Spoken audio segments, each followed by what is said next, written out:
For a long time, pet professionals would repeat the same thing over and over. Choose one food, one protein, and don't change it or else your dog or cat could get an upset stomach. But rotation and variety is important for dogs and cats, just like it's important for you. You wouldn't eat the same meal every day for a year.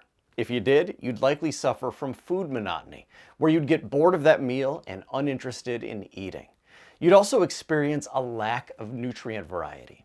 Even if you were getting everything you needed, different foods have different blends of beneficial nutrients. And by just eating the same thing all the time, you'd be missing out on a lot of good stuff. Eventually, your body would get accustomed to only eating one thing. And if you tried to eat anything else, you may have severe stomach problems. Finally, your immune system might get irritated by getting the same food for every meal. And you may develop allergies or sensitivities to the food that you're eating.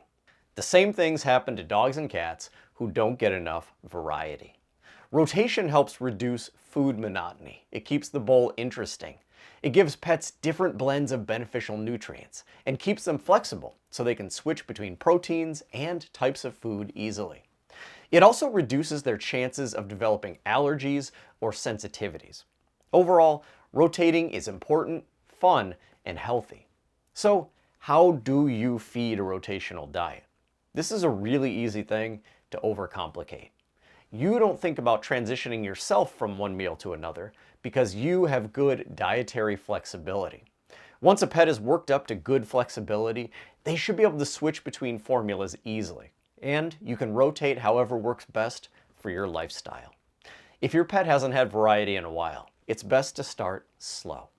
One easy way is to transition to the new protein the same way you transitioned onto raw food, slowly adding more of the new and less of the old over the course of 2 weeks or so. You can also just add a small amount of new protein to your pet's normal meals.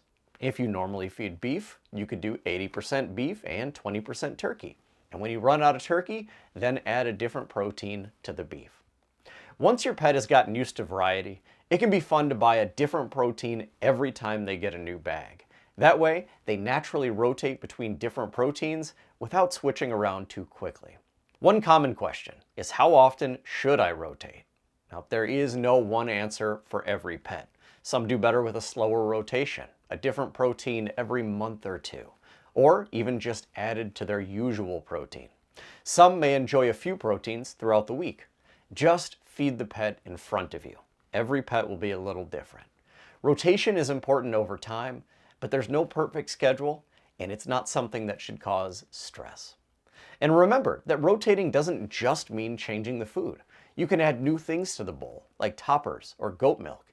There are lots of fun ways to include variety in dogs and cats' diets. This can also help when you can't do a fully raw diet. A few raw nuggets added to a bowl of kibble can still make a big difference. And add some real food variety to an otherwise heavily processed diet. Reduce monotony, get a wider range of nutrients, increase dietary flexibility, and guard against sensitivities. A rotational diet is one of the best ways to support dogs and cats.